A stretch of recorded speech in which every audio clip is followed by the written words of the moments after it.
പനിനീർ ചാമ്പയ്ക്കെന്ന് കേട്ടിട്ടുണ്ടോ? ആ, കേട്ടിട്ടില്ലേ? ഇതാ ഇപ്പം കാണിച്ചു തരാം. ഇതാ സംഭവം. ഞങ്ങൾ ഈ പന്തളം സ്കൂളിൽ വന്നതാണ് കേട്ടോ. ക്ലസ്റ്റർ ഉണ്ടായിരുന്നു. അടുത്ത വർഷത്തേക്കുള്ള വർക്ക് ഷീറ്റിൻ്റെ പ്രിപ്പറേഷനും കാര്യങ്ങളൊക്കെ ആയിട്ട് 2 ദിവസത്തെ ട്രെയിനിങ്ങാണ്. ഒരു ദിവസത്തെ കഴിഞ്ഞു. ഇതിപ്പോൾ സെക്കൻഡ് ഡേ. നോക്കിക്കേ, ഇതിൻ്റെ പൂവാണ് കേട്ടോ. പനിനീർ ചാമ്പയ്ക്കയുടെ പൂവാണിത്. ഇതും കഴിക്കാം കേട്ടോ. ഇച്ചിരി പുളിയുണ്ടെന്നുള്ളതേ ഉള്ളൂ. സിന്ധു കാര്യമായിട്ടങ്ങ് കഴിക്കുക. 1ാം ക്ലാസ്സോടെ ഒന്നിച്ച് പഠിച്ച കൂട്ടുകാരി കേട്ടോ, സിന്ധോസ് പിള്ള കുറ്റൂര. ശ്രീക്കുട്ടി അതിന് മണ്ടയ്ക്ക് അങ്ങ് കയറി.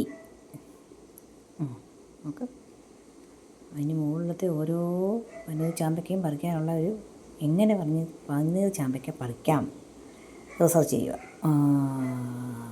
നോക്കിക്കേ, ഫ്രീ ആയിട്ടല്ലേ, ചുമ്മാ കിട്ടുന്നല്ലേ, കഴിക്കണമെന്നേ. നല്ല ടേസ്റ്റാണ്. മറ്റേ ചാമ്പയ്ക്കയെക്കാട്ടി കുറച്ച് ടേസ്റ്റ് ആയത് എനിക്കിഷ്ടമാണ്. അപ്പോൾ സിന്ധു എങ്ങാണ്ടും ഒന്നൊരു കമ്പും കോലും കൊണ്ട് കൊടുത്തിട്ടുണ്ട് ശ്രുതിക്ക്. 2 കൽപ്പിച്ച ശ്രുതി. സൗമ്യ താഴെ പെറുക്കാനും നിൽക്കുക. നമ്മുടെ ഏജൊക്കെ വെറും നമ്പർ മാത്രമാണ്, ഇതെന്ന് മനസ്സിലാക്കാം ഇല്ലേ? അതിനിടയ്ക്ക് ഇതേ ഒരു കിളിക്കൂട് കണ്ടു. സിന്ധു കാണിച്ചു തന്നാൽ അതേ തട്ടല്ലേ എന്ന് പറഞ്ഞതാട്ടോ.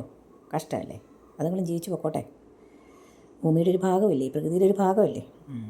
ക്ലാസ്സൊക്കെ കഴിഞ്ഞു. ഞങ്ങൾ തിരിച്ചു വരുന്ന വഴി ഒരു ഹോട്ടലിൽ കയറിയതാണ്. ദാഹിച്ചപ്പോൾ എന്നാൽ ഒരു നാരങ്ങാളം കുടിച്ചേക്കാമെന്ന് കരുതി. സത്യം പറഞ്ഞാൽ അവിടെ തിരിച്ച് വെച്ചിട്ടാണ് ഞങ്ങൾ വന്നത് കേട്ടോ. അയ്യോ, ഒന്നും പറയണ്ടായി. ഇതേ ഒരു വാവ അവിടെ ഉണ്ടായിരുന്നു. ഞങ്ങളെ ചിരിയൊക്കെ കണ്ടിട്ട് എത്തി നോക്കി വന്നതാണ്. ചിരിച്ച് മണ്ണ് അപ്പം എന്നൊക്കെ പറയത്തില്ലേ, അതുപോലൊരവസ്ഥയായിരുന്നു. കസ്കസൊക്കെ ചാടി കിടക്കുന്നു. ഫ്രണ്ട്സ് എല്ലാം കൂടെ, കൊളീഗ്സ് എല്ലാം കൂടെ ഒന്നിച്ച് കയറുമ്പോഴേ നല്ല രസമാണ്. കൂട്ടത്തിലൊരു ക്രീം ബണ്ണും കഴിച്ചു. അങ്ങനെ ഒരു ദിവസം അടിപൊളി.